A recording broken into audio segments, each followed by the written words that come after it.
Zion come, waiting for the kingdom come.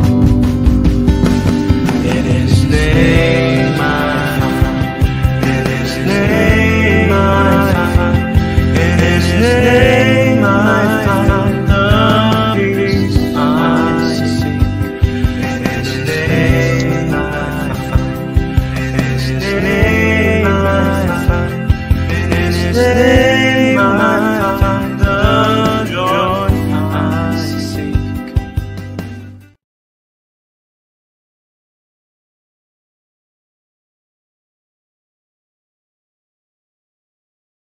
Shalom, shalom, selamat malam buat Bapak Ibu yang ada di Indonesia, tentunya kami yang ada di New York, di bagian East Amerika. Selamat pagi ya.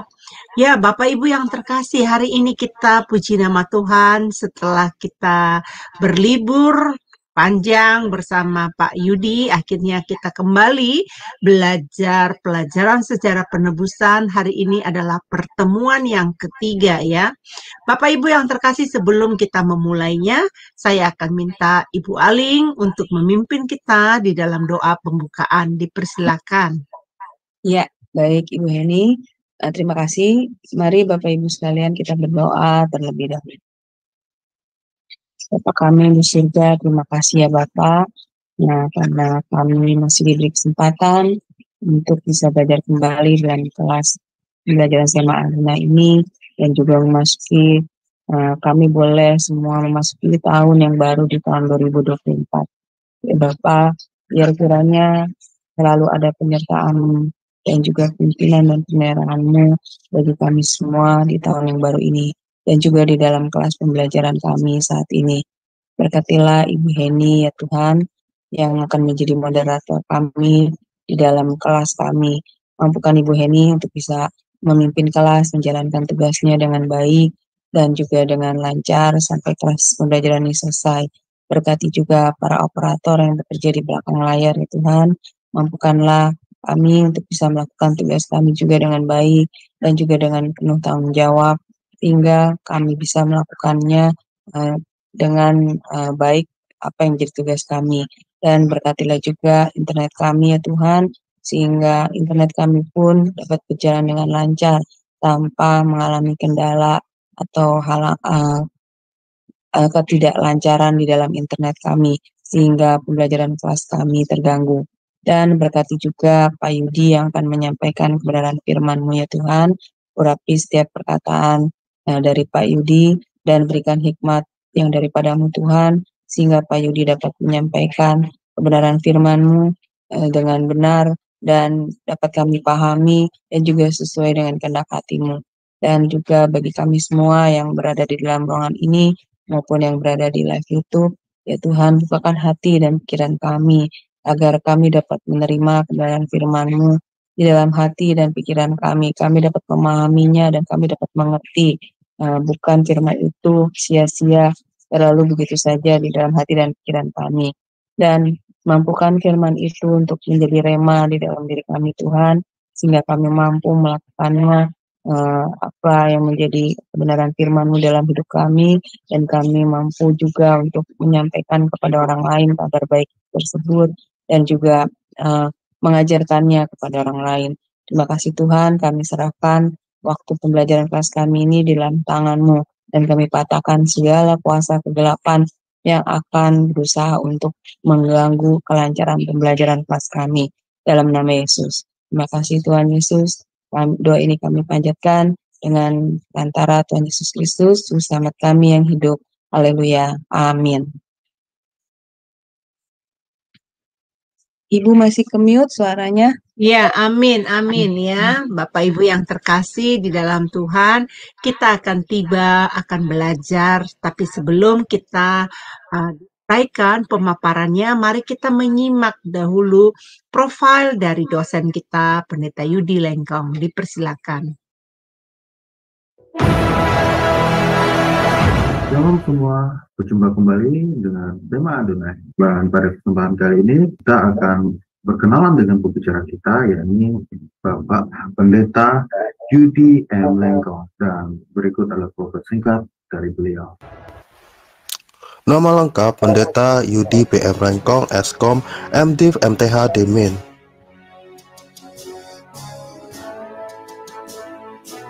Tanggal lahir Manado, 21 Oktober tahun 1979.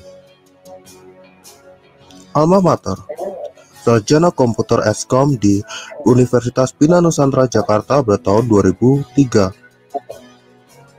Master of Divinity MDiv di The Presbyterian General Assembly Theological Seminary, Florida, US pada tahun 2010.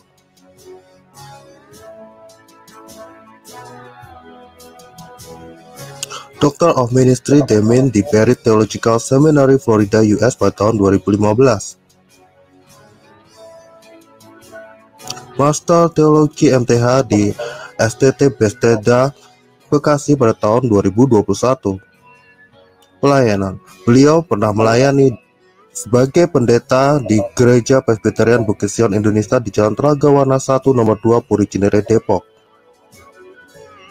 Pembicara seminar buku seri Sejarah Penebusan untuk Yayasan Damai Sejahtera Utama, Depok. Dosen di STT Hagiasmos Mission, Jakarta. Dan sekarang beliau melayani sebagai pendeta di Presbyterian Bukit Sion Indonesia di Jalan Ciliwung nomor 5 Purwantoro, Kecamatan Blimbing, Kota Malang, Jawa Timur.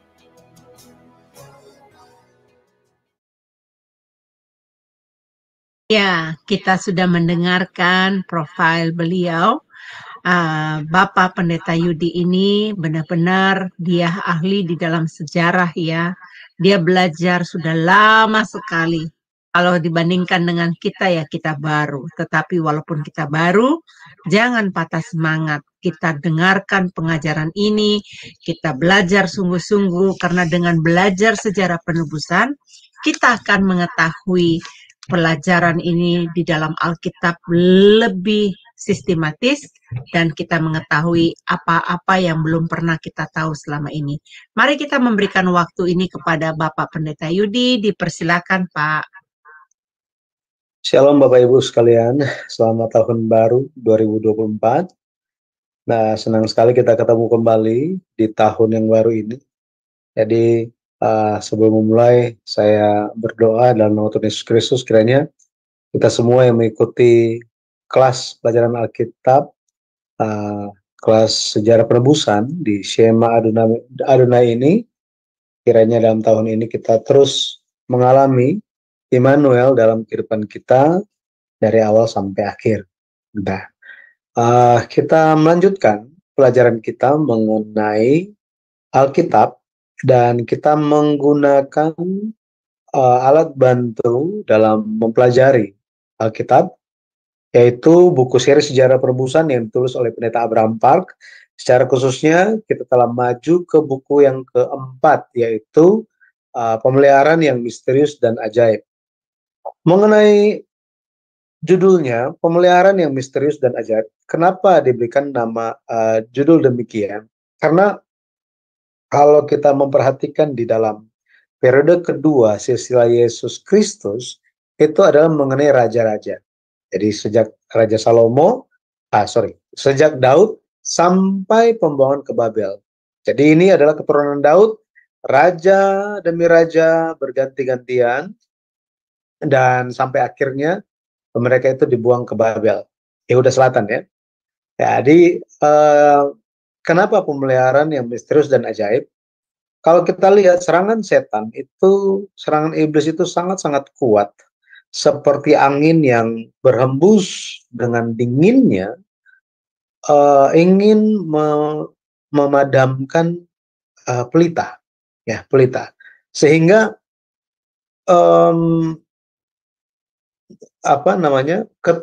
garis keturunan Mesias atau garis kedatangan Yesus Kristus itu hampir saja terputus. Akan tetapi Allah memelihara dengan ajaib, dengan misterius sampai atau sehingga jalur kedatangan Mesias itu tidak terputus. Itu sebabnya ini merupakan suatu pemeliharaan misterius yang sulit dipahami dengan akal pikiran manusia. Ini hanya bisa kita pahami lewat iman. Jadi suatu hal yang ajaib. Dan kita telah mempelajari mengenai mengenai tahun-tahun dan juga raja-raja yang dihilangkan di dalam silsilah kedua Yesus Kristus. Kemudian kita telah melihat pembangunan Bait Suci Salomo bukanlah 7 tahun, ya bukan 7 tahun 6 bulan, melainkan 6 tahun 6 bulan. Dan kita akan lanjut dalam tema selanjutnya, yaitu mengenai penilaian raja-raja di periode kedua silsilah Yesus. Ini gambar bukunya yang di bagian bawah, kanan bawah, nanti Bapak Ibu bisa memiliki bukunya dan membaca dengan dengan hati yang ingin mengenal setiap raja yang ada yang bisa kita temukan dalam Alkitab, lengkap semua raja, tidak ada yang terlewat satupun. Dan mengenai raja-raja ini kita bisa menemukan ada penilaian terhadap mereka. Kalau kita melihat raja-raja, ada satu masa ketika kerajaan Israel itu bersatu. Itu dimulai dari Saul, Daud, kemudian Salomo. Akan tetapi setelah Salomo mati, di zaman anaknya, kerajaan Israel itu terbagi dua. Itu adalah Yehuda Selatan, Southern Judah, dan Israel Utara atau Northern Israel. Jadi terbagi dua. Dan pelajaran hari ini kita akan terfokus kepada raja-raja di Yehuda Selatan. Karena raja-raja inilah yang nama-namanya tercatat di dalam silsilah Yesus Kristus di Matius pasal 1. Jadi kita akan melihat mereka. Nah, tapi saya merekomendasikan Bapak Ibu untuk mengenal setiap raja tersebut lewat buku keempat yang ditulis oleh Pendeta Abraham Park dengan tema pemeliharaan yang misterius dan ajaib. Kita bisa sangat-sangat dibantu. Kita tidak kebingungan untuk mengenal setiap raja-raja yang kita temukan dalam kitab Tawarik dan kitab Raja-Raja.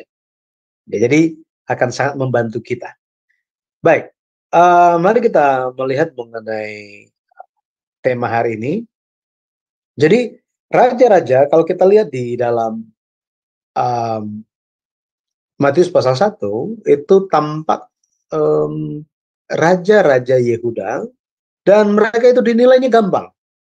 Mereka dinilai baik atau jahat itu dengan sudut pandang apa?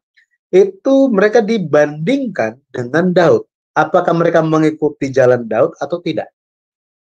Jadi ada standarnya. Apakah ikut standar Daud atau tidak? Ini tentang Raja Yehuda Selatan. Tetapi kalau kita bicara mengenai Israel Utara, standar mereka berbeda lagi. Standar mereka, apakah mereka jahatnya sama seperti Yerobeam atau tidak? Jadi ada dua standar. Ya, dua standar di Yehuda Selatan, apakah mereka ikut jalan Daud, jalan-jalan yang baik dan setia dari Daud atau tidak? Kalau Israel Utara, standarnya adalah apakah mereka itu sama jahatnya dengan Yerobeam atau tidak? Jadi dinilai jahatnya, gitu ya. Sedangkan di Yehuda Selatan dilihat sama nggak baiknya dengan Daud. Nah, jadi kita akan terfokus kepada Yehuda Selatan. Kita bisa lihat di sini nama-namanya. Rehabeam, Abia, Asa, Yosafat, Yoram, Asia, Atalia. Atalia ini raja perempuan, kita telah bahas mengenai dia, tapi namanya tidak ditemukan di dalam silsilah Yesus Kristus. Demikian juga yang mengikutinya. Yoas, Amazia, Azaria, Yotam. Jadi di sini ada Yoas, di sini ada Ahazia, Atalia, Yoas, Amazia. 4 raja ini tidak ditemukan, tidak diakui sebagai raja. Kemudian setelah Amazia ada Azaria, Yotam, Ahaz, Hizkia, Manasya, Amon, Yosia. Kemudian di sini kalau kita lihat silsilah Yesus Kristus itu sebenarnya selesai di Yosia. Ini yang periode kedua ya. Jadi dari Daud sampai pembuangan ke Babel, yaitu siapa? Kalau kita lihat tokoh yang ke-14, Daud yang pertama. Yang ke-14 adalah Raja Yosia. Raja Yosia. Tetapi setelah Raja Yosia, sebenarnya ada raja-raja yang tampil di Yehuda Selatan. Itu adalah Yoahaz, Yoyakim, Yoyakin, dan Zedekia. Ini mereka.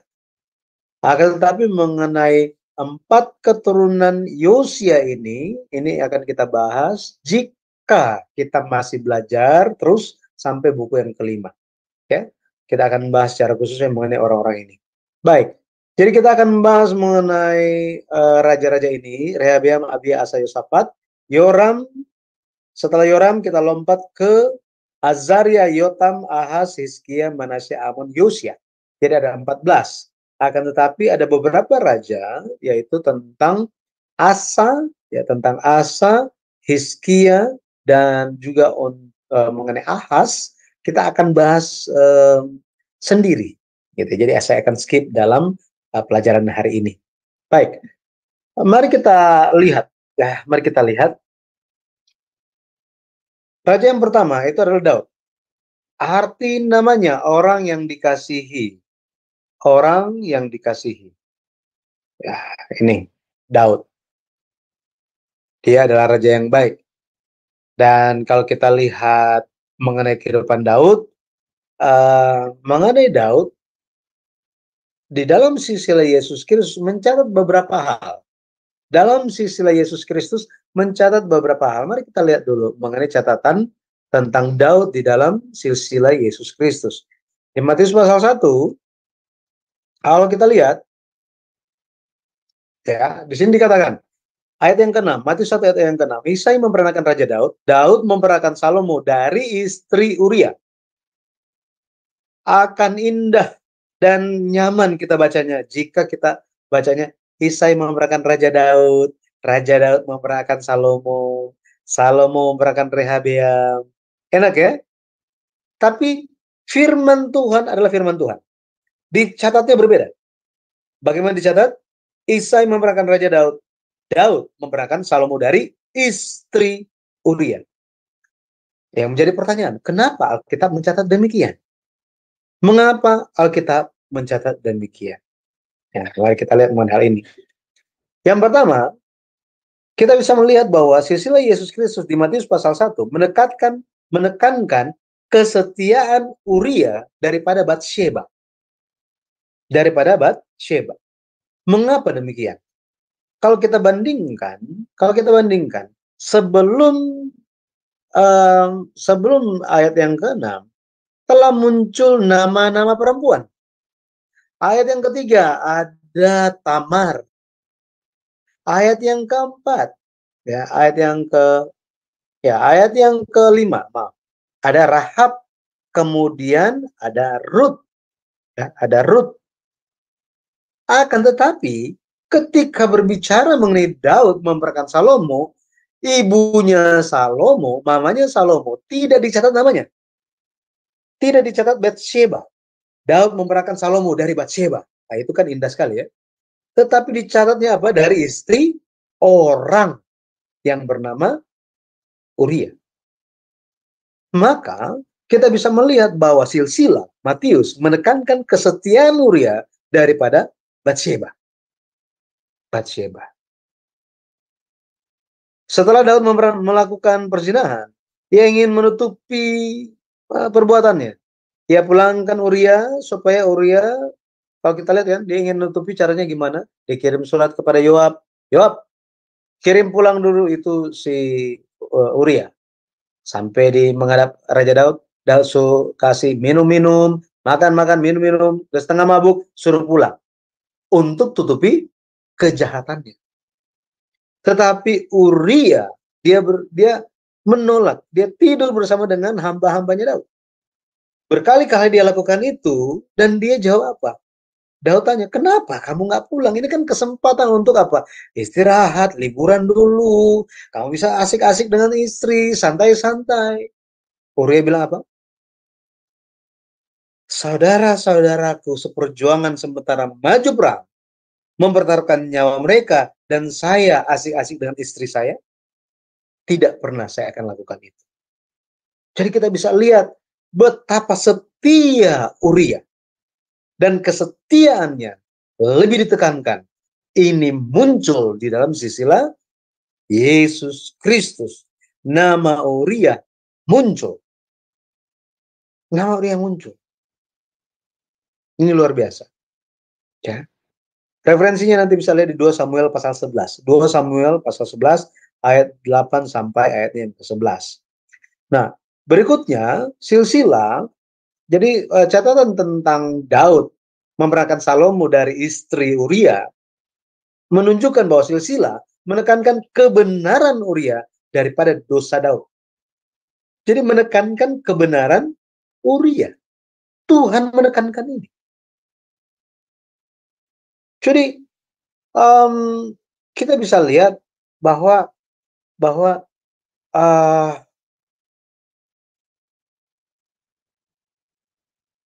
Uria dia orang yang benar. Ya. Dia orang yang benar. Dia tidak ada salah dan dia mati karena kejahatannya Daud. Alkitab tulis apa adanya. Apa adanya.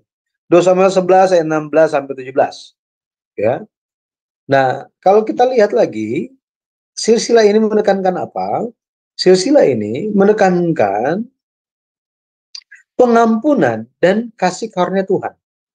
Pengampunan dan kasih karunia Tuhan. Daud seharusnya mati. Dia harusnya dihukum mati karena dosanya dia. Akan tetapi ketika dikatakan Daud memperanakan Salomo dari istri Uria, menunjukkan bahwa ada pengampunan dari Tuhan, ada kasih karunia Tuhan yang sangat besar bagi Daud. Itu sebabnya kalau kita lihat Daud setelah dia ditegur oleh Nabi Nathan, ya, pada akhirnya dia bertobat. Dia bertobat. Mazmur 6 ayat 7, Mazmur 51 ayat 2 sampai 3, ayat 11 sampai 16. Di sini mengungkapkan bagaimana Daud itu bertobat. Dia dikatakan dia menangisi dia berduka atas dosanya. Ini Daud. Dia sampai membasahi tempat tidurnya. Wow, luar biasa.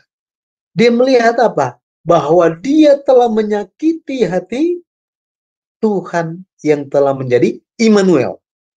Bayangkan. Dia berlagak lupa bahwa Allah melihat semua perbuatan dosa. Ya, itu sebabnya kita perlu memikirkan bahwa Allah itu telah menjadi Immanuel bagi kita. Itu sebabnya kita perlu menjalani setiap hari dengan syukur dan juga pertobatan. Ya, dengan pertobatan. Sehingga walaupun dosa itu sangat berkuasa, sangat kuat, tetapi jika ada pertobatan, maka pekerjaan Tuhan, pengampunan dan kasih karunia Tuhan itu akan bekerja lebih keras. Roma 5 ayat 20. Roma 5 ayat 20. Jangan salah mengerti ayat ini. Ayat ini banyak sekali salah pahami oleh orang-orang. Roma 5 ayat 20.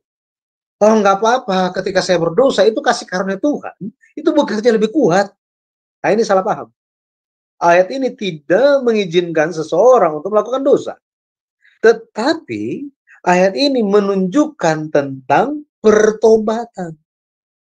Betapa luar biasanya pekerjaan Tuhan yang besar akan terjadi ketika bertobat. Orang yang berdosa bertobat. Tetapi itu bukan menganjurkan atau bukan menghalalkan atau bukan membuat celah kesempatan, memberikan kesempatan bagi manusia untuk berbuat dosa. Tidak demikian. Ya. Jadi kita bisa lihat mengenai hal ini, Tuhan menyebut Daud sebagai raja yang baik. Raja yang baik. Kisah 13 ayat 22, Kisah para Rasul 13 ayat 22, di situ dikatakan bahwa Daud adalah seorang yang mengejar hati Tuhan. Bahasa aslinya itu mengejar hati Tuhan. Ya, mengasihi Tuhan. Mencari kehendak Tuhan. Ya, 1 Raja-Raja 15 ayat yang kelima. Itu mengenai Daud. Mari kita lihat mengenai raja yang berikutnya, yaitu Salomo. Salomo arti namanya adalah damai. Dia adalah raja yang baik. Kalau kita lihat mengenai Salomo, di zamannya ia mendirikan kerajaan terkuat. Dia memiliki wilayah yang paling luas. 2 Tawarik 9 ayat 26, 1 Raja-Raja 4 ayat 21 mengatakan hal ini. Kalau kita perhatikan, janji Allah, kita telah mempelajari tentang perjanjian suluh ya, antara Allah dengan Abraham. Dan dalam perjanjian suluh ini, Allah menetapkan batas-batas tanah Kanaan, tanah yang akan dimiliki oleh orang Israel. Nah, itu digenapi, tahap pertama itu di zamannya Yosua. Tetapi sepenuhnya itu dikuasai di zaman Daud dan Salomo, secara khususnya Salomo. Kemudian mengenai Salomo, dia memperoleh berkat luar biasa. Dia mendapatkan kesempatan, mandat untuk membangun bait suci. Dan dia membangun bait suci selama 6 tahun, 6 bulan. Kita telah bahas mengenai hal ini. Ya, jadi Salomo sangat-sangat bekerja dengan luar biasa untuk bait suci Tuhan. Akan tetapi kalau kita lihat Salomo, dia tidak mendengarkan peringatan Tuhan. Ya, dia tidak mendengarkan peringatan dari Tuhan. Apa yang terjadi kepada Salomo ini? Kalau kita lihat di usianya yang telah tua, dia mengabaikan firman Tuhan. Kita lihat mengenai hal ini. Kita lihat di 1 Raja-Raja 11, 1 Raja-Raja 11, kita akan lihat ayat yang 9 sampai 10. Dikatakan begini. Ya, dikatakan, sebab itu Tuhan menunjukkan murkanya kepada Salomo, sebab hatinya telah menyimpang daripada Tuhan, Allah Israel, yang telah 2 kali menampakkan diri kepadanya, dan yang telah memerintahkan kepadanya dalam hal ini, supaya jangan mengikuti Allah lain, akan tetapi ia tidak berpegang pada yang diperintahkan Tuhan. Ini yang dia lakukan. Ya. Kenapa? Kalau kita lihat di ayat yang pertama, ayat yang kedua, dikatakan bahwa Salomo mencintai banyak perempuan asing. Selain anak Firaun, ada perempuan-perempuan Moab, Amon, Edom, Sidon, Het. Tuhan sudah bilang apa? Jangan. Ayat yang kedua, karena istri-istri itu akan membuat hatimu condong kepada Allah-Allah mereka. Tetapi hati Salomo, ketika dia sudah tua, dia menyimpang. Hatinya terarah kepada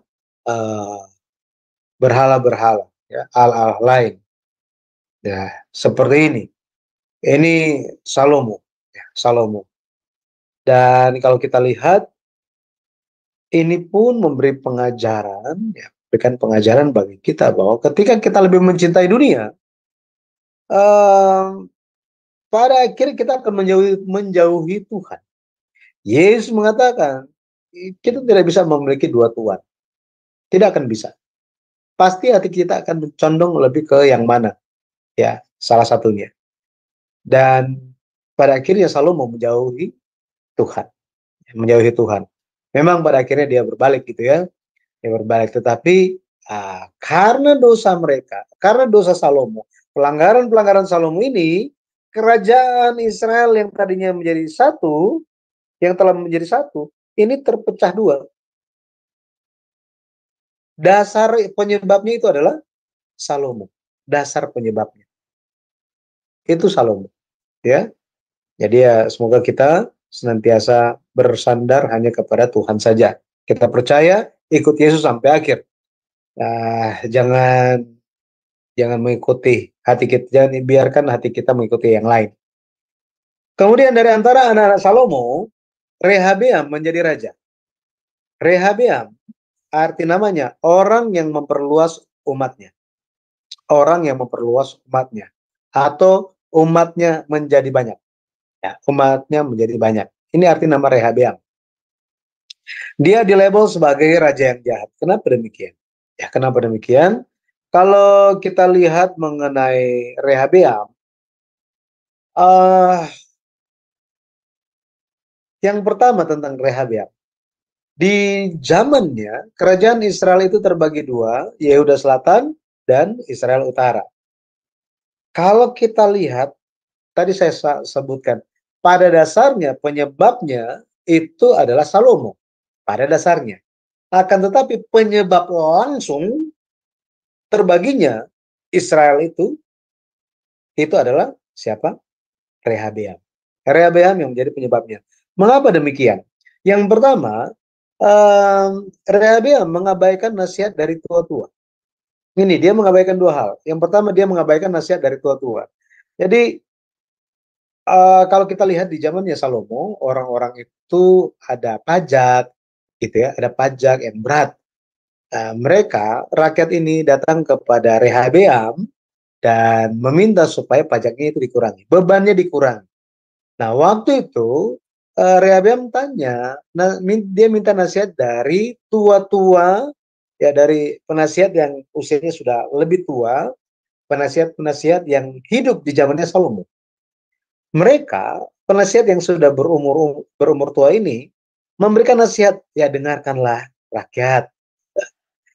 Akan tetapi setelah mendengar nasihat dari para tua-tua ini, penasihat-penasihat yang sudah tua, Rehabeam pergi mendengar nasihat dari penasihat-penasihat yang lebih muda, yang seusia sepantaran dengan dia.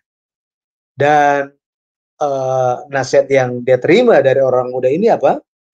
Tuh, kamu itu lebih hebat daripada papa kamu. Masa cuma mau begitu aja tunduk dengan rakyat?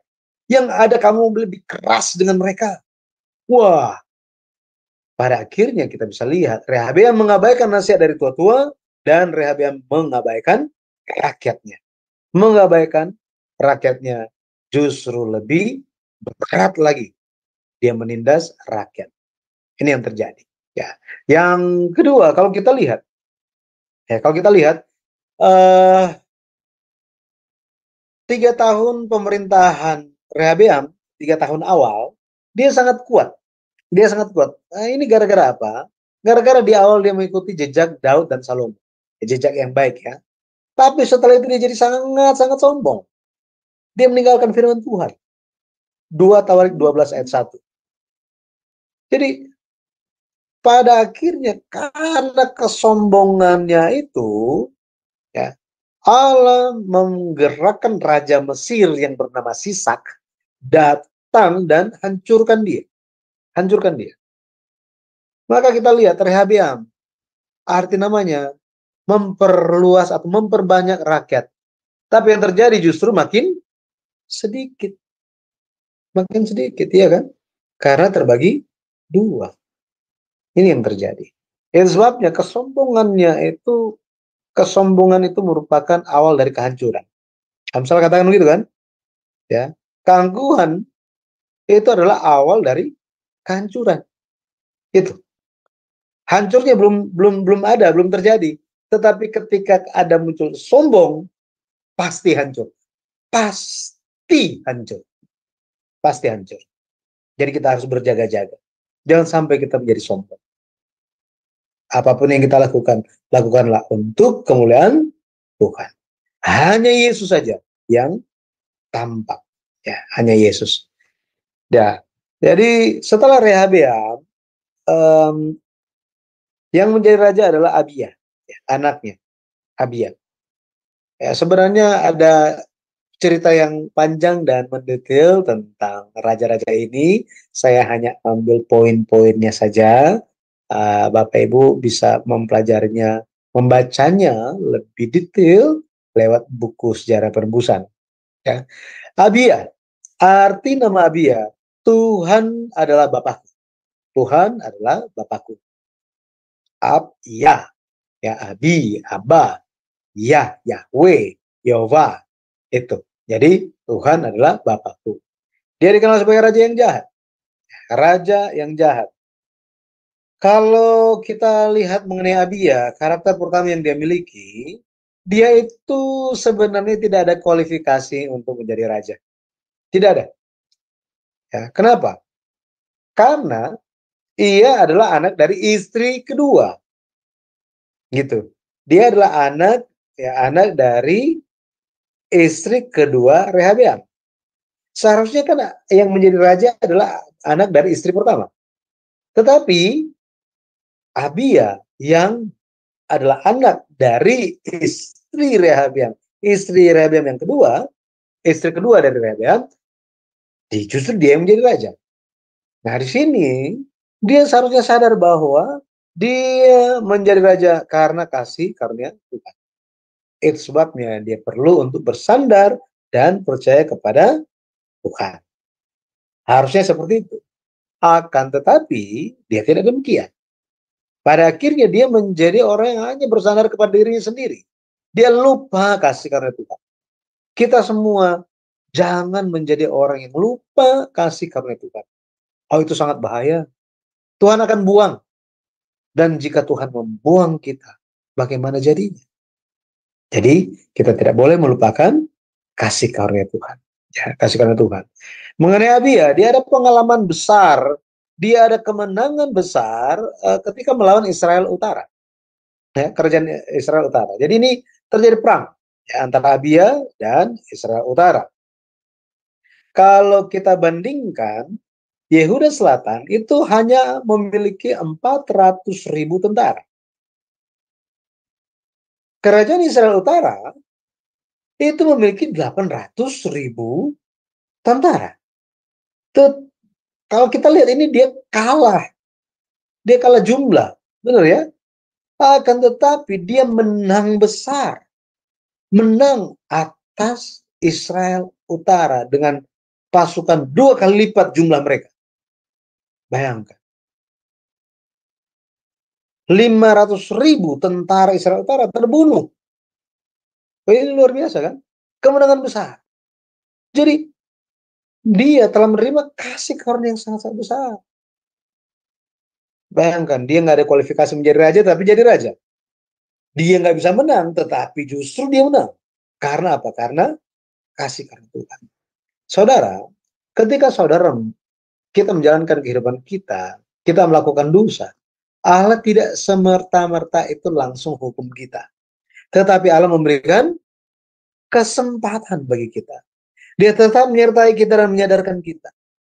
Akan tetapi jika kita tidak mau berbalik, pada akhirnya kita akan berakhir seperti Abia. Apa yang terjadi kepadanya? Dia tetap berjalan di jalan dosa dan kejahatan. Dia pikir dia kuat. Pada akhirnya dia lakukan semua hal yang dia mau. Apapun yang dia mau. Tidak ada perbuatan baik yang dilakukan, tetapi hanya lakukan dosa. Ya. Dia menjadi kuat karena Tuhan. Tetapi yang dia lakukan hanya tambah istri, 14 istri. Ya. Ada 22 anak laki-laki, 16 anak perempuan. Ini Abia. Setelah Abia ada Asa. Asa ini sangat terkenal, Asa ini. Ya. Asa arti namanya penyembuh. Dia adalah raja yang baik. Dan mengenai Asa ini kita akan bahas dalam tema selanjutnya, yaitu tentang raja Asa yang baik tetapi menjadi jahat. Nah, ini. Tetapi tetap dinilai baik oleh Tuhan. Nah ini. Tetapi ya nanti kita lebih bahas mengenai dia ya dalam kesempatan selanjutnya. Itu mengenai Asa. Ya, mengenai Asa. Kita langsung lompat ke raja yang ke-6 dalam silsilah periode kedua silsilah Yesus Kristus, itu adalah Yosafat. Ya, Yosafat. Kita pernah singgung tentang Yosafat saat kita membahas tentang raja-raja yang dilewatkan atau raja-raja yang tidak dicatat ya dalam silsilah Yesus Kristus. Nah, Yosafat arti namanya Tuhan menghakimi. Tuhan menghakimi. Dia adalah raja yang baik. Dan mengenai Yosafat, kalau kita perhatikan tentang Yosafat, 2 Tawarik 17 ayat 5 dan ayat yang ketiga, dikatakan bahwa Yosafat memiliki kekayaan dan kehormatan yang luar biasa. Jadi luar biasa. Karena apa? Tuhan beserta dengan dia. Tuhan beserta dengan Yosafat.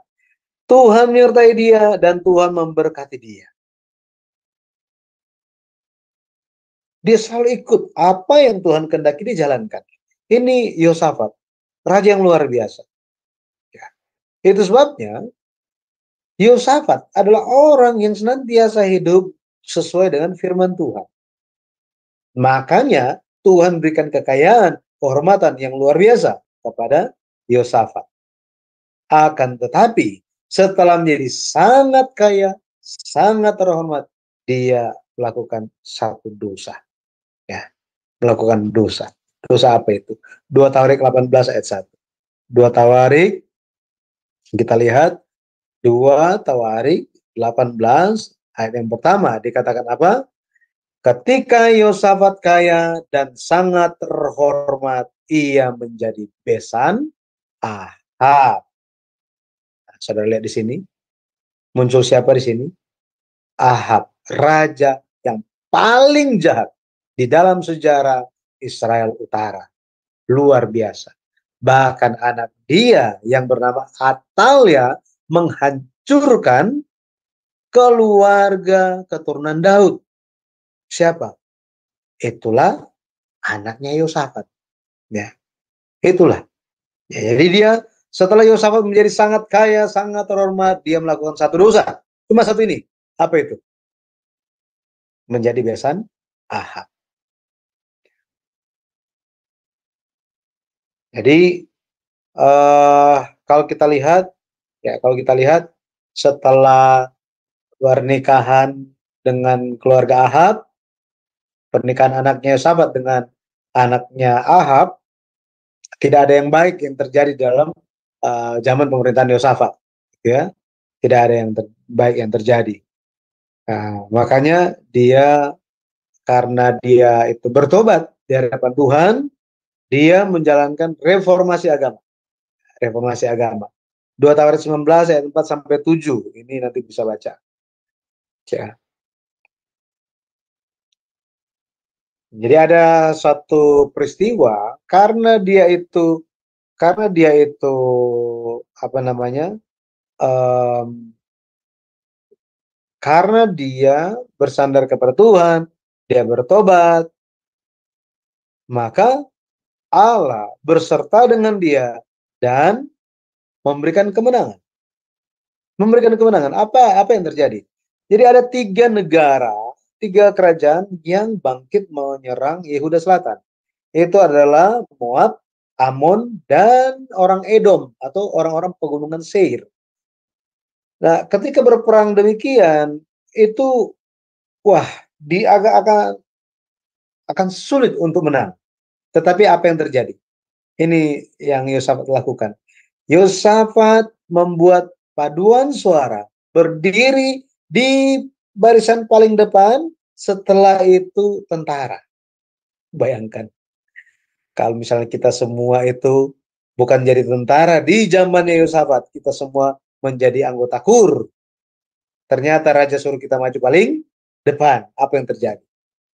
Benar-benar kita berserah hidup kita ke hadapan Tuhan, kan? Iya kan? Kita nggak pegang pedang, kita cuma pegang alat musik dan pegang suara saja. Akan tetapi ketika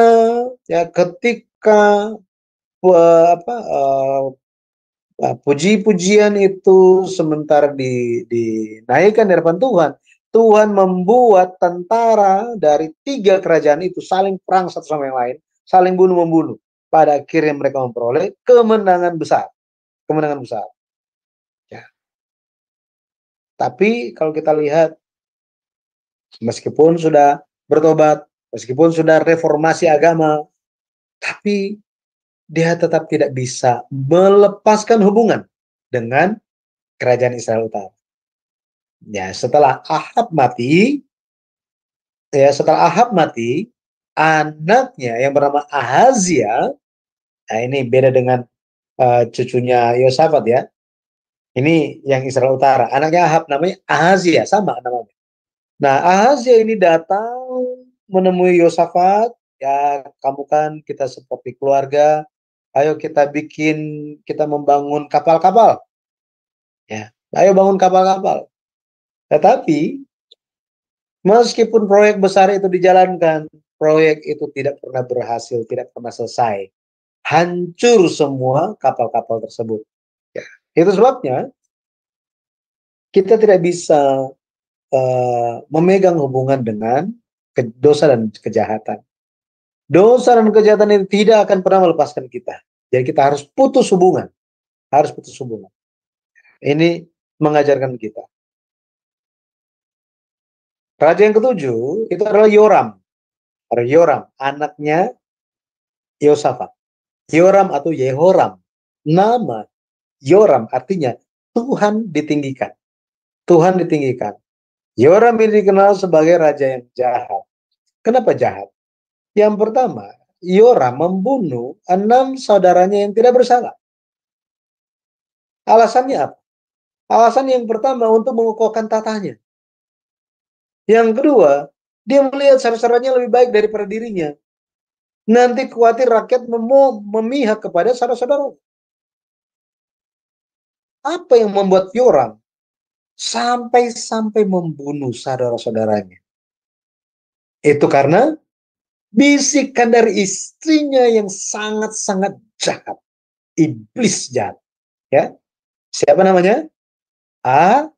Atalia. Ya, Atalia. Itu istri Yoram. Istri Yoram, Atalia, itulah yang membisikkan bisikan dosa dan kejahatan. Sampai 6 saudaranya dia bunuh. Dengan alasan untuk mengkokohkan tahta. Supaya nggak ada yang banding-bandingkan dirinya dengan saudara-saudaranya yang lain. Jadi, Nabi Elia yang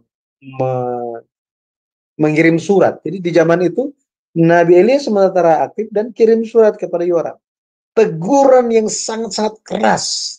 Bahkan kalau kita lihat Nabi Elia memperingatkan jika kamu tidak bertobat, maka kamu akan mati dengan sangat-sangat tragis. Mati dengan kondisi sangat-sangat tragis.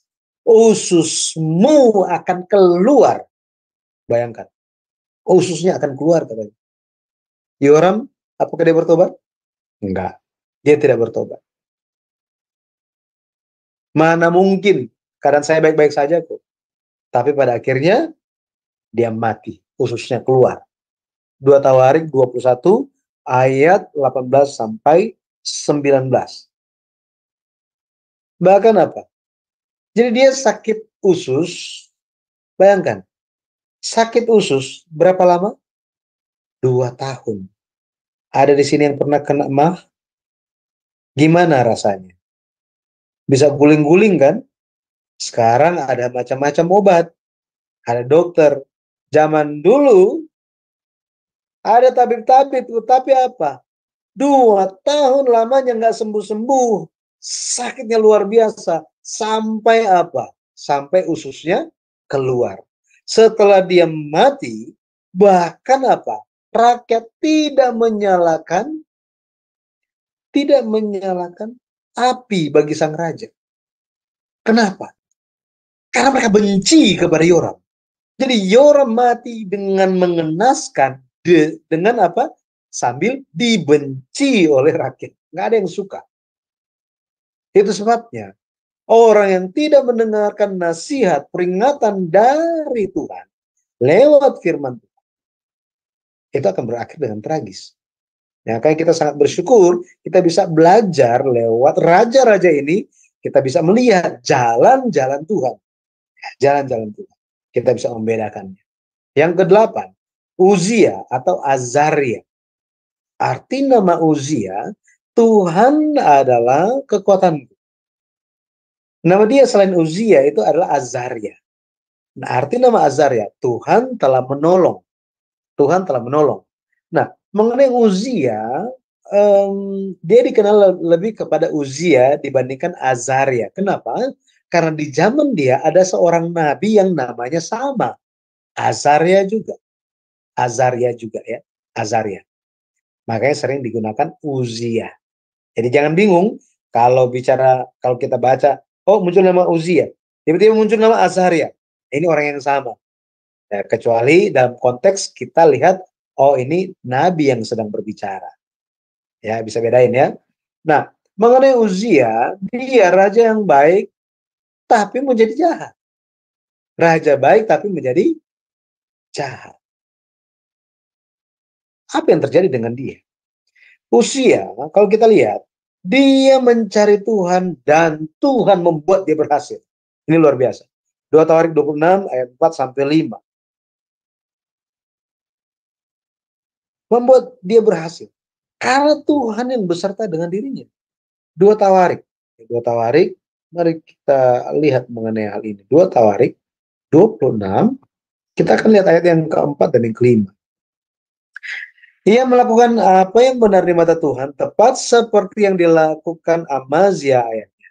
Ia mencari Allah selama hidup Zakaria, yang mengajarnya supaya takut akan Allah. Dan selama ia mencari Tuhan, Allah membuat segala usahanya berhasil. Jadi dia berhasil, kondisinya gimana?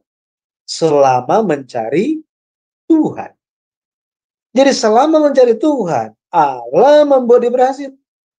Semua usaha dia berhasil. Apapun yang dia lakukan, berhasil. Selama ia mencari Tuhan.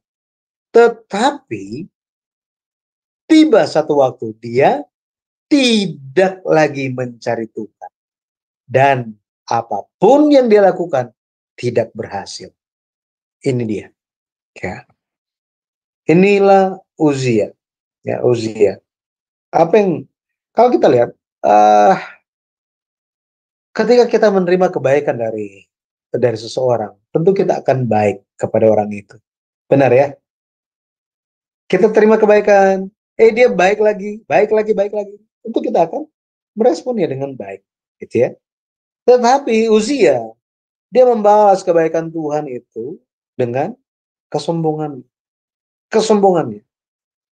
Ya, dia bukan seperti padi yang semakin matang itu semakin menunduk, tetapi justru apa? Sambil mendongak ke atas dan tantang Tuhan. Apa yang terjadi? Yang terjadi, dia memberanikan diri memberikan persembahan, korban persembahan. Padahal itu adalah tugas siapa? Imam-imam. 80 imam mencoba untuk menghalangi dia, tetapi dia menolak. Dia memaksakan untuk memberikan persembahan ukupan ya, yang jadi asap itu, gitu ya, yang ada kemenyannya, apa semuanya dibakar, muncul asap. Ini. Pada akhirnya dia muncul kusta, ya, muncul kusta. Nah, penilaian Tuhan, dia raja yang baik, tetapi akhir hidupnya dia jadi jahat. Ya, kita harus berjaga-jaga. Jangan sampai kita pun mengalami kesombongan secara rohani. Ini kita harus berjaga-jaga. Kesombongan secara rohani. Bahwa apa? Oh ya, saya paling hebat. Saya tahu. Oh, saya paling tahu. Oh, saya yang ini, saya yang itu. Ini. Ya, kita harus berjaga-jaga mengenai hal itu. Biarlah apa yang menjadi kasih karunia yang kita terima, kita berbagi dengan banyak orang. Nah, ini yang dilakukan dan yang diajarkan oleh Pendeta Abraham Park, penulis buku Sejarah Perebusan. Kita harus berbagi, harus terus rendah hati. Ya, harus terus rendah hati. Yang ke-9 itu adalah Yotam. Yotam. Arti namanya Tuhan sempurna. Tuhan sempurna. Dia adalah raja yang baik. Ciri khas dari Yotam ini, dia tidak pernah masuk ke bait suci Tuhan. Nah, ini kenapa? Karena dilihat papanya dia. Dilihat papanya. Apa yang terjadi kepada papanya? Dia saksikan. Ini menjadi peringatan. Pada akhirnya dia tidak pernah masuk ke dalam bait suci Tuhan. Kalau Israel zaman sekarang, dia hanya ibadah online terus. Nggak pernah ke gereja. Seperti ini. Jadi ada satu hal yang terjadi. Kalau kita lihat, Yotam, dia mengikuti jalan-jalan yang baik dari ayahnya, ya, dari ayahnya. Dan kalau kita lihat, Yotam, dia akhirnya fokus untuk memperkuat pertahanan nasional. Ini kita bisa baca di 2 Tawarik 27 ayat 3-4. Tapi kalau kita lihat, Yotam, dia itu menjaga kehidupannya itu dengan sempurna, dengan segala hal yang baik, tetapi dia tidak memperhatikan rakyat. Bahwa apa? Rakyat mulai jatuh dalam dosa. Mulai jatuh dalam dosa. Seperti ini. Makanya Yotam, dia raja yang baik. Akan tetapi dia hanya baik sendirian. Tetapi kepada anaknya sendiri tidak. Siapa nama anaknya? Itu adalah Ahas. Ahas. Yotam kasih nama kepada anaknya. Ahas, artinya Tuhan telah menggenggam. Tuhan telah pegang. Wow. Yesus Kristus bilang apa? Bapa yang memegang, maka tidak ada apapun yang bisa merebut dari tangan Bapa. Ini luar biasa. Tetapi Ahas ini justru dia menjadi raja yang sangat-sangat jahat. Sangat jahat. Ini Ahas. Mengenai ini kita akan bahas di dalam tema kekosongan 5 tahun pemerintahan Raja Ahas. Ya, ini mengenai Ahas. Nah, kemudian kalau kita lihat hal yang luar biasanya, Ahas mendapatkan anak Hizkia. Ini Hizkia adalah raja yang baik. Raja yang baik. Dia satu dari 3 raja yang dinilai baik oleh Tuhan. Hizkia arti namanya Tuhan adalah kekuatan. Tuhan adalah kuat. Ya, Tuhanku kuat. Ya, raja yang baik. Ya, kita akan bahas mengenai Hizkia ini secara khusus dalam tema kondisi iman Hizkia dalam invasi kerajaan Asyur. Ya, kita lihat mengenai sejarahnya dan sejarah dunia, sejarah Alkitab, dan bagaimana imannya. Ya, iman Hizkia. Kita akan bahas nanti mengenai Hizkia. Jadi kita skip mengenai Hizkia. Kita lihat tentang Manasye. Manasye ini secara khususnya dia raja yang sangat jahat. Dia raja terjahat dalam sejarah kerajaan Yehuda Selatan. Tapi di akhir kehidupannya dia bertobat. Ini luar biasa. Di akhir kehidupannya dia bertobat. Wah, arti namanya melupakan atau menyebabkan lupa. Ini Manasye. Sangat menarik untuk membahas detail mengenai Manasye, tetapi kita nanti kita lihat kesempatan-kesempatan selanjutnya. Mungkin kita bisa bahas mengenai Manasye gitu ya. Tetapi Manasye, beberapa hal yang kita lihat tentang Manasye. Dia raja paling jahat di antara semua raja-raja Yehuda. Ekspresi Alkitab bilang apa? Kita lihat 2 Raja-Raja 21. 2 Raja-Raja 21. Kita lihat 2 Raja-Raja 21.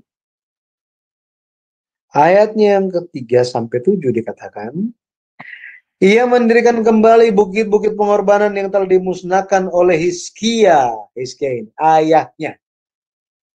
Ia membangun mezbah-mezbah untuk Baal, membuat patung Asyera seperti yang dilakukan Ahab, Raja Israel, dan sujud menyembah kepada segenap tentara langit dan beribadah kepadanya.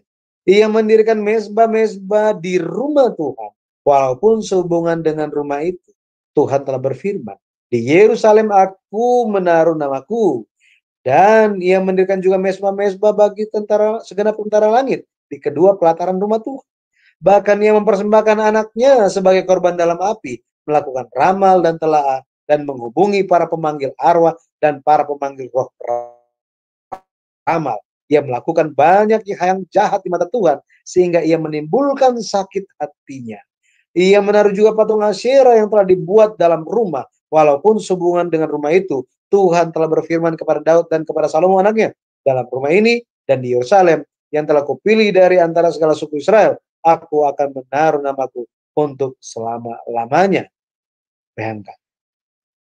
Ayat yang ke-16 dikatakan apa? Lagi pula Manasye mencurahkan darah orang yang tidak bersalah sedemikian banyak, sehingga dipenuhinya Yerusalem dari ujung ke ujung. Belum termasuk dosa-dosanya yang mengakibatkan orang Yehuda berdosa pula dengan berbuat apa yang jahat di mata Tuhan.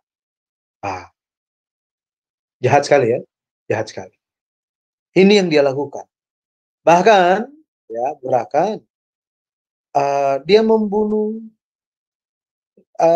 Catatan sejarah menyatakan bahwa dia yang membunuh. Manasye ini yang membunuh Nabi Yesaya. Ingat Nabi Yesaya? Ya. Yang tulis kitab Yesaya. Ini dia yang bunuh nih, Manasye ini. Nabi Yesaya aktif di zaman papanya. yaitu Hizkia. Ini yang terjadi. Ya. Sangat-sangat jahat. Katanya biasa itu digergaji katanya. Wah, sangat jahat ya. Sangat-sangat, wah, mengerikan. Akan tetapi dia bertobat di tahun terakhir pemerintahannya. Bayangkan. Manasye ini dia memerintah total 55 tahun. 55 tahun. 49 tahun lamanya dia lakukan apa yang jahat di mata Tuhan. Tetapi sisa 6 tahun, ya, 6 tahun, 6 tahun sebelum pemerintahannya selesai, dia ditangkap oleh Raja Asyur. Ditangkap oleh Raja Asyur dan dia dibelenggu dengan rantai yang digunakan untuk merantai binatang buas. Dia ditarik dengan rantai tembaga, dia seperti binatang, ya. Tetapi ketika dia menderita, dikatakan bahwa dia mencari Tuhan Allah Israel. Mencari Tuhan Allah Israel. Setelah itu luar biasanya apa? Ketika dia mengakui bahwa Tuhan adalah Allah, Allah melepaskan dia. Dia dikembalikan ke Yehuda dan dia terus memerintah sampai akhir. Dia bertobat. Maka kita bisa melihat bahwa pertobatan sejati adalah hal mencabut sumber dosa itu. Cabut sumber dosa itu. Jadi dia hancurkan semua berhala.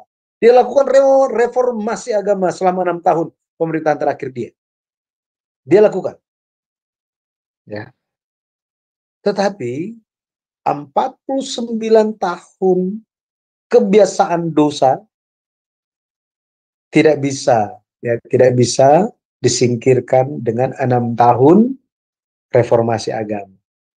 Anaknya Amon, Amon yang bernama Amon, ini setelah Manasye mati, Amon menjadi raja, dia menjadi raja yang jahat. Amon arti namanya setia dan terampil. Setia dan terampil. Amon, dia melakukan apa yang jahat di mata Tuhan. Apa yang jahat di mata Tuhan. Ini yang dia lakukan. Jadi meskipun dia tahu Allah itu ada, tetapi dia tetap melakukan dosa. Ya. Dia telah melihat kejahatan dosa dan kejahatan ayahnya, dia hanya ikut itu saja. Ini yang dia lakukan. Ketika dia melihat ayahnya berubah total, luar biasa. Tetapi dia melihat perubahan ayahnya itu, dia tidak terefek. Tidak terefek. Di sini kita bisa tahu bahwa dosa orang tua dan anak ini apa? Bagaimana ayahnya yang luar biasa bertobat, luar biasa beriman, apakah menjamin anaknya beriman? Nggak menjamin. Ya. Jadi tergantung apa? Tergantung satu kasih karunia Tuhan, yang kedua itu pengaruh dari orang sekitar. Ini yang terjadi kepada anaknya Amon. Amon pada akhirnya dia mati dibunuh oleh pegawai-pegawai yang dia percaya. Ini luar biasa. Dia sangat-sangat percaya kepada pegawai-pegawainya, tetapi justru dia mati gara-gara pegawai yang dia percaya. Tetapi anaknya itu adalah Yosia. Nah ini Yosia. Arti nama Yosia, Tuhan mendukung atau Tuhan mendorong. Dia raja yang baik. Yosia menjadi raja terakhir di Yehuda Selatan. Yang dicatat dalam silsilah Yesus Kristus. Ya. Yosia, dia melakukan reformasi agama terakhir di kerajaan Yehuda Selatan. Nah ini reformasi ini kalau kita lihat reformasi secara nasional, dan ada peristiwa yang terjadi. Saya pikir mengenai Yosia ini nanti saya akan bahas secara khusus ya sebagai pelajaran tambahan, karena sangat baik kita bicara mengenai Raja Yosia ini, gitu ya. Dan bagaimana Yosia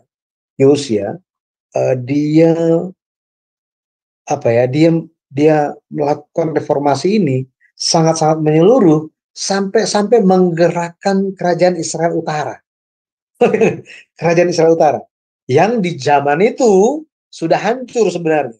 Ya, Israel Utara itu sudah hancur duluan. tetapi masih ada sisa-sisa orang di sana. Dan Yosia melakukan reformasi agama bukan hanya di selatan, tetapi juga menjangkau sampai ke utara. Nah, nanti dalam pertemuan yang terakhir, kita akan tambahkan satu topik lagi tentang Yosia ini ya. Jadi pada akhirnya kita bisa melihat bahwa mengenai raja-raja ini, Tuhan menilai mereka. Tuhan memberikan penilaian. Sama seperti itu, Tuhan pun menilai kita.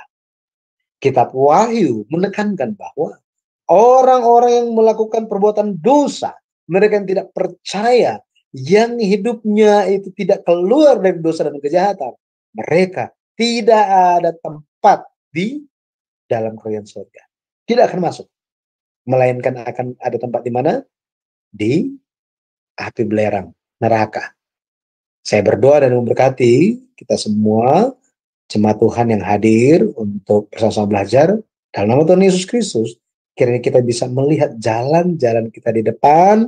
Mari kita ikuti jalan Daud, jalan kebenaran dan keadilan Tuhan, sehingga kita berkenan di hadapan Tuhan. Pada akhirnya kita masuk ke dalam kerajaan sorga. Haleluya. Amin. Saya kembalikan kepada Ibu Heni. Mohon maaf ya, lewat jam 10. Saya sangat diberkati sekali mempelajari pelajaran mengenai silsilah raja-raja ini ya. Bapak Ibu, beginilah pengajaran sejarah penebusan. Kita diajarkan lebih detail, lebih terperinci. Ahli Alkitab di Amerika, salah satu ya yang memberikan penghargaan, dia mengatakan bahwa pengajaran sejarah penebusan ini luar biasa, pertama di dunia loh, dari buku sejarah penebusan, dari buku yang ke-1 sampai nanti ke buku ke-12. Nah, buku lanjutannya itu ya, betul-betul sangat-sangat memberkati. Kalau Anda cinta belajar firman Tuhan, Anda ingin mengetahui buku Alkitab lebih mendalam, pasti Anda suka pelajaran ini. Tapi kalau Anda tidak memperdulikan ilmu pengetahuan Alkitab, Anda pasti bosan untuk mengikuti pelajaran ini.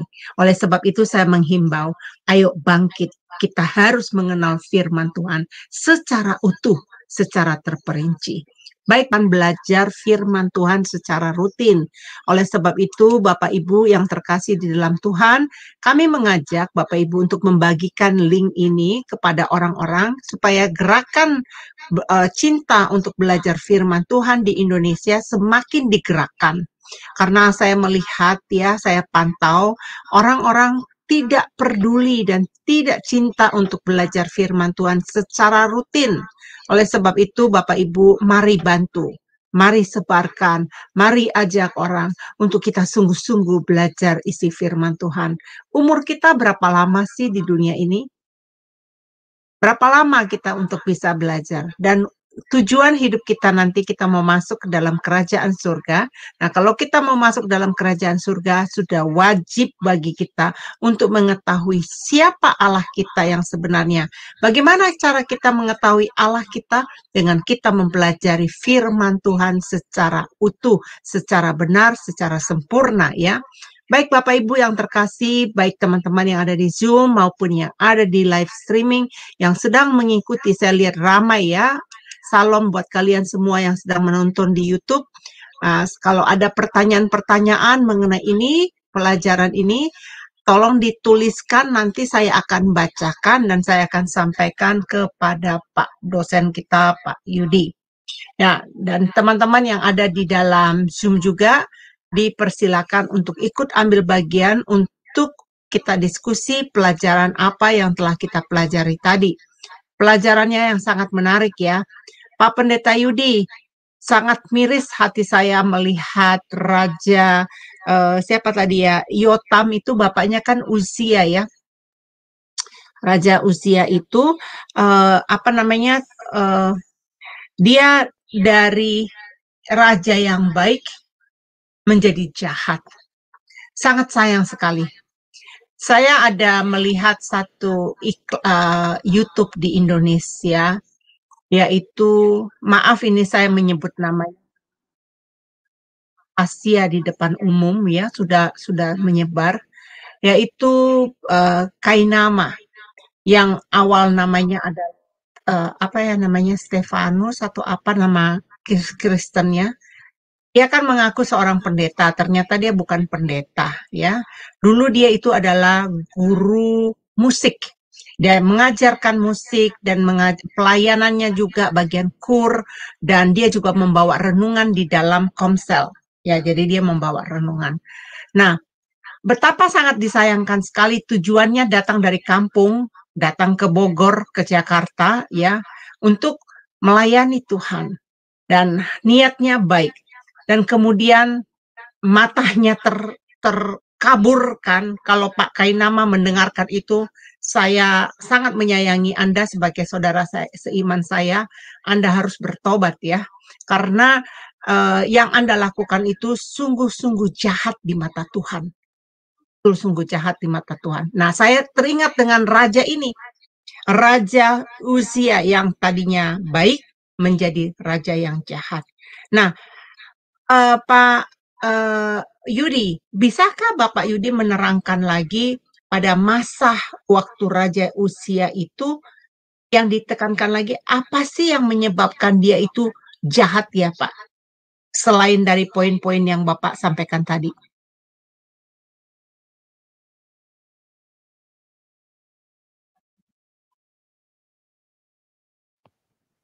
Baik, jadi mengenai Raja Uzia, Raja Uzia, dia itu dia kan memulainya dengan baik, Raja Uzia ini. Dan ada waktu ketika dia itu dia terputus hubungan dengan Tuhan. Terputus hubungannya dengan Tuhan. Itu karena dia telah menjadi kuat. Dia menjadi kuat. Dia merasa dia sudah kuat. Dia bisa lakukan semuanya. Padahal kekuatan dia itu bukan karena dianya yang kuat, tetapi karena Tuhan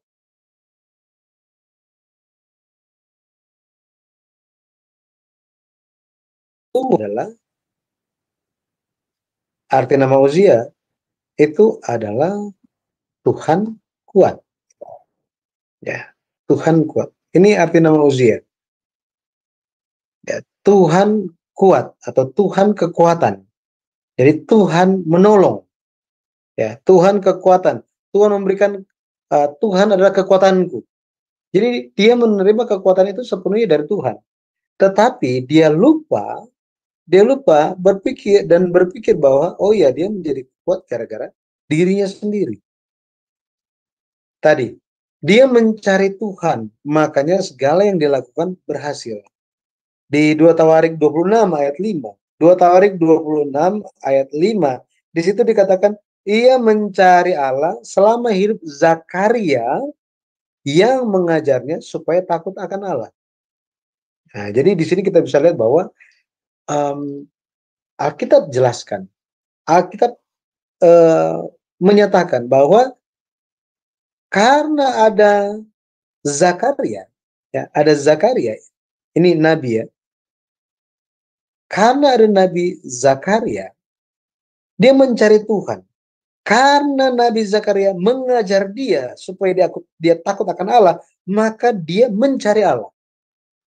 Jadi karena ada orang Tuhan yang mengajarkan dia untuk takut akan Allah, maka dia mencari Allah. Siapa sih Tuhan itu? Siapa? Seperti apa kehendaknya? Jalan Tuhan itu seperti apa? Ketika dia lakukan ini, dia berhasil. Dia berhasil. Akan tetapi, ketika Zakaria sudah tidak ada lagi, nah ini, ketika Zakaria tidak ada lagi, justru dia ngapain? Dia tidak cari Allah lagi. Sudah nggak mau cari. Itu sebabnya, jangan sampai kita menjadi orang yang hanya mencari Tuhan, hanya ingin kenal Tuhan, gara-gara disuruh, gara-gara diajak, gara-gara nggak enak kepada orang. Jadi kita beriman gara-gara orang lain. Ini masalahnya. Tetapi bukan gara-gara kita yang butuh. Uzia seolah-olah apa? Yang butuh untuk dia jadi baik bukanlah diri dia, melainkan siapa? Zakaria.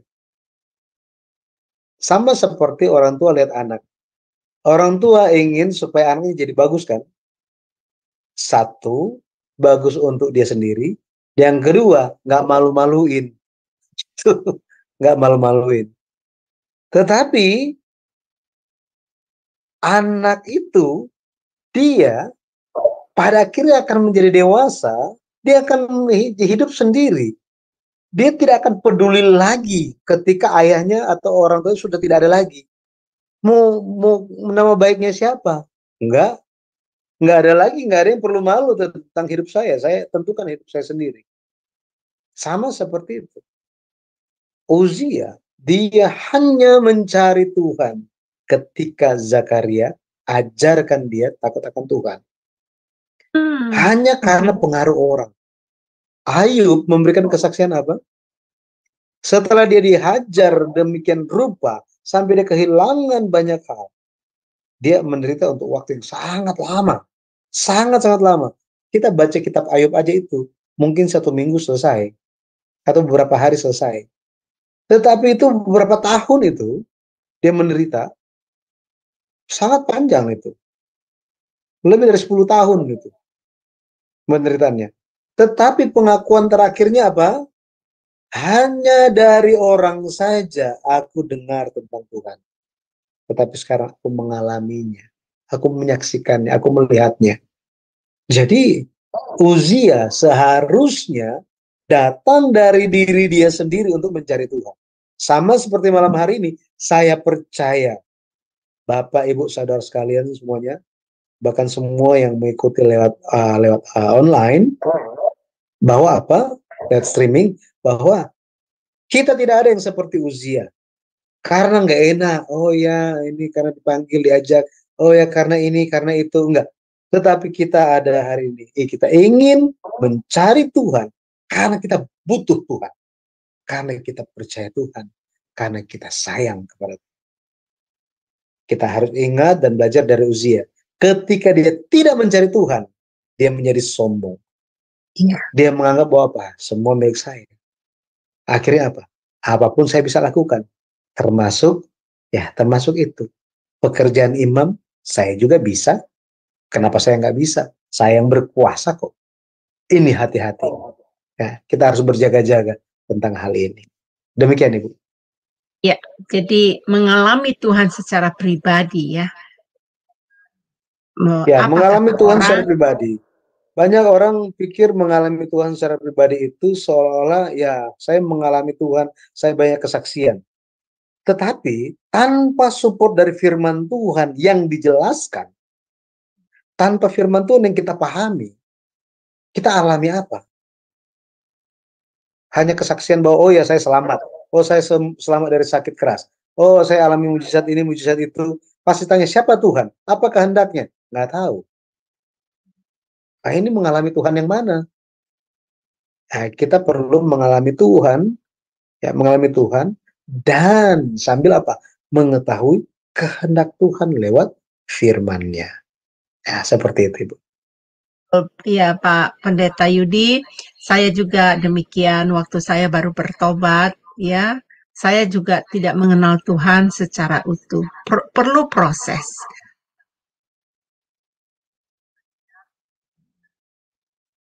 Pak Pendeta, di dalam YouTube ini ada seorang ibu nama Rijani Riza atau ibu atau bapak-bapak ya, dia menanyakan, tunjukkan dong ayat Yesus berkata, aku mati untuk menebus dosa.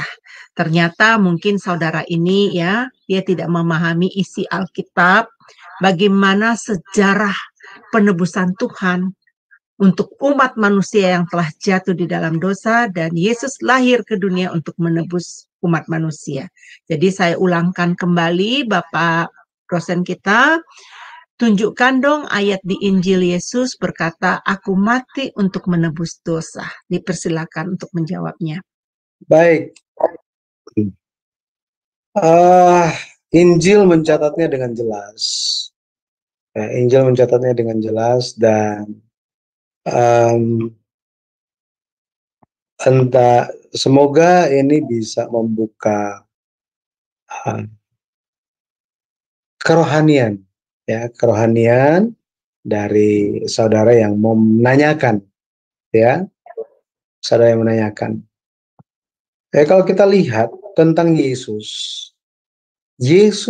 tentang Yesus, tentang pekerjaannya, itu bukan hanya bicara di perjanjian baru saja, tetapi lewat perjanjian lama mengenai Yesus sudah dinubuatkan pekerjaan penebusan yang akan dia lakukan.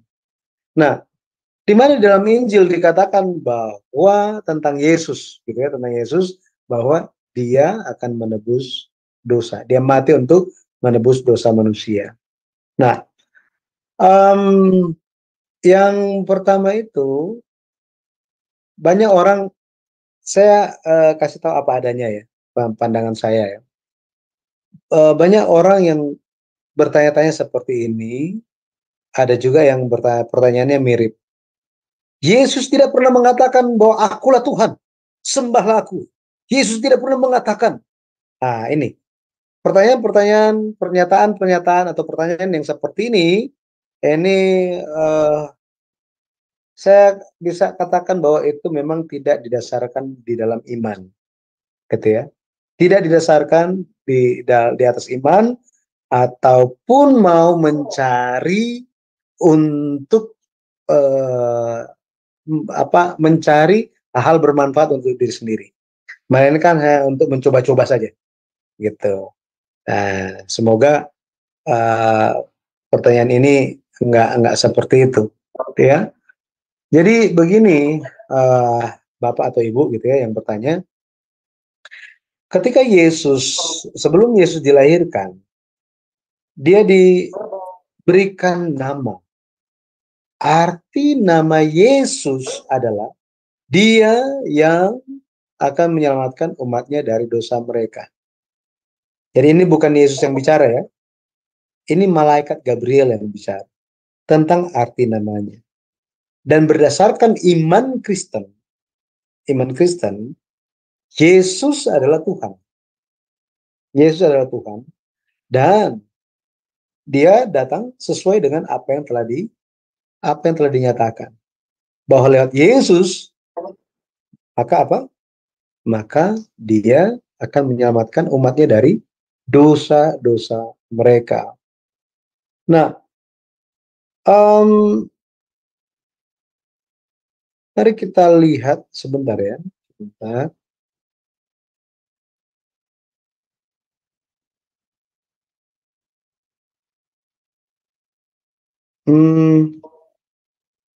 Coba kita lihat.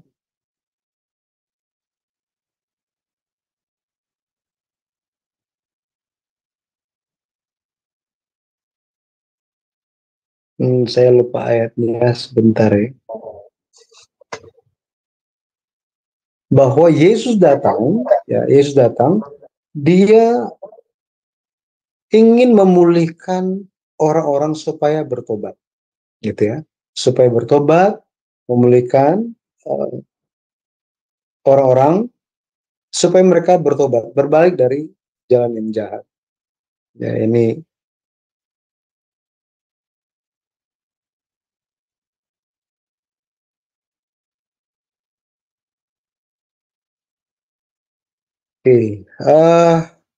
sebentar ya. Lukas 24. Mari kita lihat Lukas 24 ayatnya yang saya akan bacakan dari ayat 44 ya. Dari ayat 44 supaya kita mengerti. Ini setelah Yesus bangkit. Setelah Yesus bangkit, Yesus menampakkan dirinya kepada para murid dan dia berbicara. Ayat 44, ia berkata kepada mereka, inilah perkataanku yang telah kukatakan kepadamu ketika aku masih bersama-sama dengan kamu. Bahwa harus digenapi semua yang ada tertulis tentang aku dalam kitab Taurat Musa dan kitab nabi-nabi dan kitab Mazmur. Lalu ia membuka pikiran mereka sehingga mereka mengerti kitab suci. Katanya kepada mereka, ada tertulis demikian. Ini Yesus yang bicara ya. Mesias harus menderita, bangkit dari antara orang mati pada hari yang ketiga. Jadi Yesus mati ya. Benar ya. Kemudian apa? Dan lagi dalam namanya berita tentang pertobatan dan pengampunan dosa harus disampaikan kepada segala bangsa, mulai dari Yerusalem. Lewat ayat ini kita tahu bahwa apa? Yesus sendiri setelah dia bangkit, dia bicara. Dia bicara bahwa apa? Tentang dirinya. Ayat 44 kan? Yesus berbicara tentang dirinya. Harus digenapi. Apa yang harus digenapi? Mesias harus menderita dan bangkit dari antara orang mati pada hari yang ketiga. Ini Yesus. Jadi Yesus mati. Terus apa lagi? Dalam namanya, nama siapa? Yesus. Berita tentang pertobatan dan pengampunan dosa harus disampaikan kepada segala bangsa mulai dari Yerusalem. Jadi ketika bicara mengenai penebusan, ya, bicara tentang penebusan, maka bicara tentang pengampunan dosa. Benar ya? Makanya saya saya hanya bicara begini. Alkitab hanya bisa dipahami dengan kasih karunia Tuhan dan iman. Tanpa iman, mau jelaskan seperti apapun ayat-ayatnya, tidak akan bisa percaya. Tanpa iman. Tetapi ketika kita menerima kasih karunia Tuhan, maka Tuhan akan apa? Membuka pikiran kita. Dan kita akan mengerti kitab suci. Kita mengerti kitab suci. Kita ada iman. Bukan gara-gara kita mau. Oh sekarang saya lagi ingin mau cari tahu. Oh enggak ada seperti itu. Tidak ada. Kita bisa terbuka pikiran kita. Memahami kitab suci. Dan memiliki iman. Percaya. Menerima firman Tuhan ini. Hanya lewat Tuhan saja. Lewat ayat ini, Ibu Heni bisa mengerti ayat ini? Katanya kepada mereka ada tertulis demikian, Mesias harus menderita dan bangkit dari antara orang mati pada hari yang ketiga. Ya, Yesus itu memang harus menderita, ya, waktu dia datang. Untuk apa? Untuk menebus dosa-dosa manusia, untuk mengampuni dosa-dosa. Jadi kita yang membaca ini, kalau kita lihat Yesus bilang bahwa apa? Ini yang Yesus jelaskan. Alkitab dikatakan bahwa inilah perkataanku yang telah kukatakan kepadamu ketika aku masih bersama-sama dengan kamu. Maksudnya apa? Di hari-hari biasa, Yesus menjelaskan lewat perjanjian lama bahwa dia akan mengalami apa saja. Ini Yesus. Makanya kitab Yohanes katakan, jika seluruh kehidupan Yesus Kristus itu, semua hal itu ditulis, kayaknya bumi ini tidak akan cukup untuk menampungnya. Gitu ya. Maksudnya apa? Maksudnya ada banyak hal yang dijelaskan, tetapi Allah hanya mengizinkan, ini, Allah hanya mengizinkan penulis Injil. 4 kan? Injil. Untuk mereka catat. Kenapa? Karena lewat 4 Injil ini sudah cukup untuk menceritakan Yesus. Jika ini pun sudah ada dan orang tidak percaya Tuhan, pada akhirnya kita bisa memahami bahwa ya, untuk percaya Tuhan, untuk ada iman, itu adalah karunia Tuhan. Ya, itu sepenuhnya kasih karunia Tuhan. Jadi ada hal yang lain yang Yesus jelaskan juga mengenai pekerjaan penebusan. Nah, jadi Yesus pernah menjelaskan, kalau kita lihat di Matius 16, Yesus pun berbicara mengenai pekerjaan yang akan dia alami, pekerjaan yang akan dia alami di Yerusalem, ya, di Yerusalem. Ini dia sampaikan. Yesus katakan sendiri kepada para murid. Coba kita lihat sebentar ya. Matius 16 di ayat yang ke-21, ayat 21. Yesus bilang apa? Sejak waktu itu Yesus mulai menyatakan kepada murid-muridnya bahwa ia harus pergi ke Yerusalem dan menanggung banyak penderitaan dari pihak tua-tua, imam-imam kepala dan ahli-ahli Taurat, lalu dibunuh dan dibangkitkan pada hari ketiga. Jadi Yesus bicarakan mengenai hal itu, bahwa dia harus mati, ya, harus dibangkitkan kembali. Nah, tetapi dia akan dibangkitkan kembali juga. Untuk apa? Menjalankan pekerjaan penebusan. Di kemudian hari, Rasul Paulus menjelaskan mengenai hal itu, Yohanes, Yakobus menjelaskan tentang pekerjaan penebusan Yesus Kristus itu juga. Tapi tadi kan yang ditanya, apakah Yesus bicara seperti itu? Ya, ada. Ya, saya kembali ke Ibu Heni, silakan.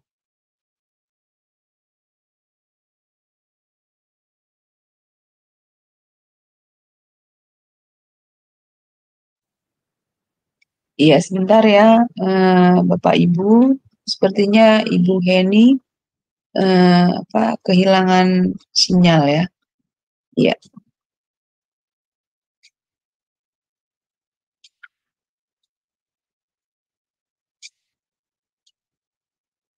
Monitor.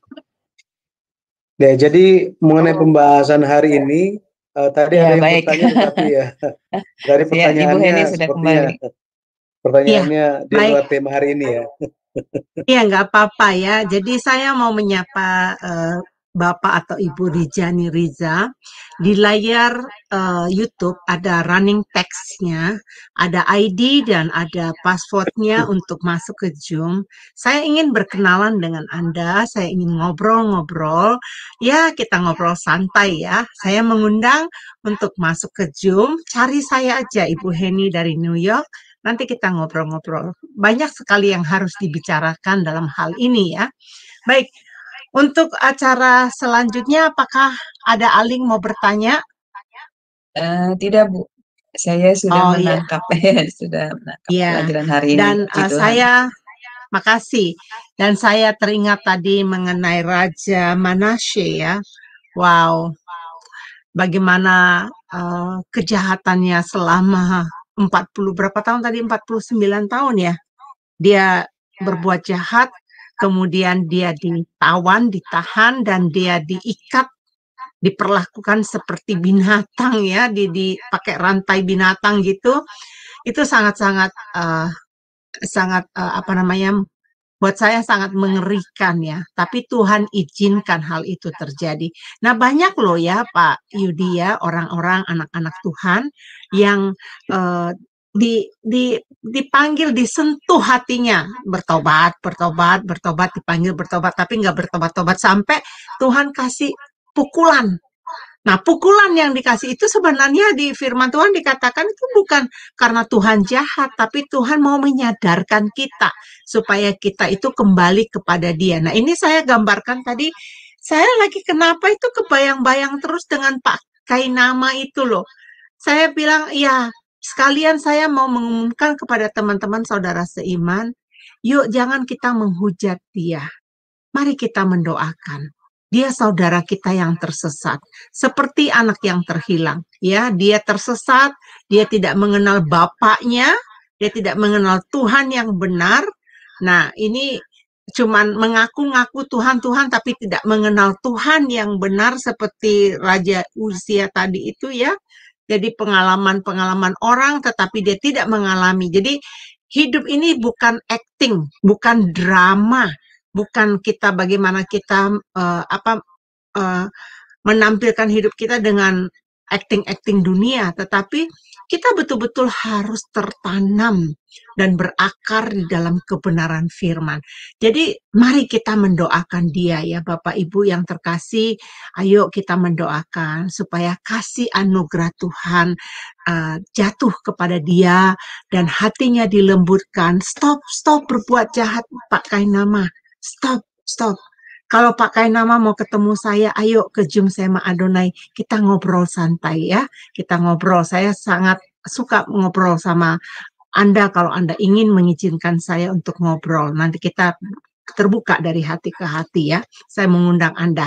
Nah, Bapak Ibu yang terkasih, pelajaran hari ini kita sudah pelajari, kita sudah mendengarkan tadi, bersyukur bahwa akan ada pelajaran tambahan dari nanti kurikulum yang setelah saya terima dari Raja Yosia ini. Nah, saya udah nggak tahan juga, nggak sabar ya untuk menunggunya.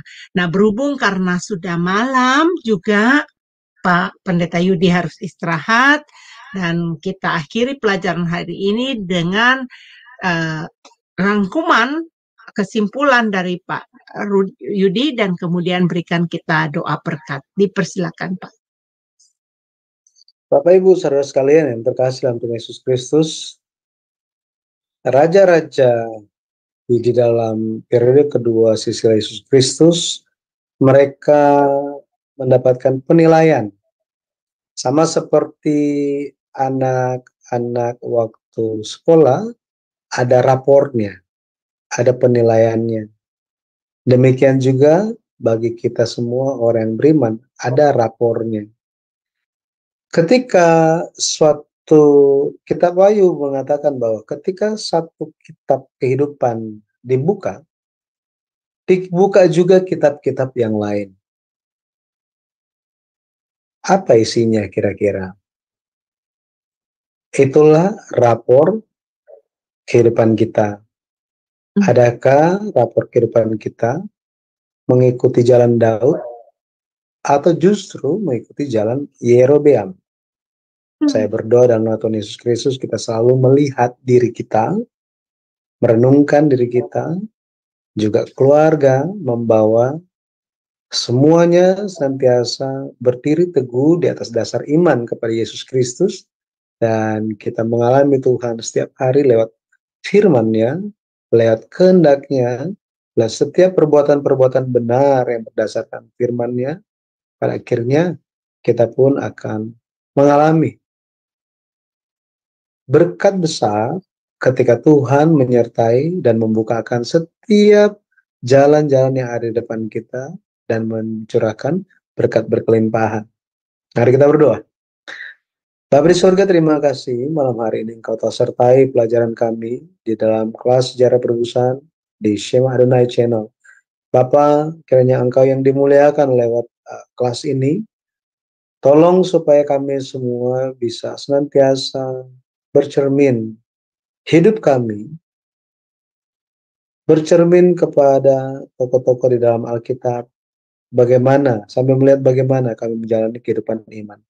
Bapa, kami percaya bahwa Engkau yang menyertai kehidupan kami, Engkaulah yang awal dan akhir dalam kehidupan kami, Engkaulah Immanuel yang pasti akan menyelesaikan setiap pembangunan bait suci rohani hati kami, sampai pada akhirnya Engkau yang menyempurnakan kelak. Terima kasih ya Bapak, sertailah setiap jemaat Tuhan yang belajar tentang firman-Mu, anggota keluarga mereka, dan juga setiap pekerjaan, kegiatan yang mereka lakukan. Curahkanlah kesehatan yang baik, sehingga semuanya hanya untuk kemuliaan Tuhan saja. Ayo berdoa ya Bapak, tolong Engkau sertai Shema Adonai, sehingga lewat channel ini pun kemuliaan Tuhan senantiasa dinyatakan, dan pengenalan akan Tuhan lewat Alkitab akan menjangkau sampai ke pelosok bumi. Terima kasih ya Bapa. Kehidupan kami berserah sepenuhnya di dalam tangan-Mu. Hanya dengan meninggikan nama Yesus Kristus, kami berdoa dengan penuh ucapan syukur. Amin. Amin, amin. Terima kasih Pak Pendeta Yudi. Teman-teman, minggu depan kita akan masuk di pelajaran yang keempat dari buku seri yang keempat ini, dari sejarah penebusan.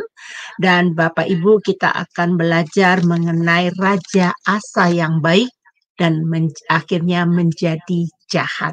Sampai ketemu, Tuhan Yesus memberkati kita semua.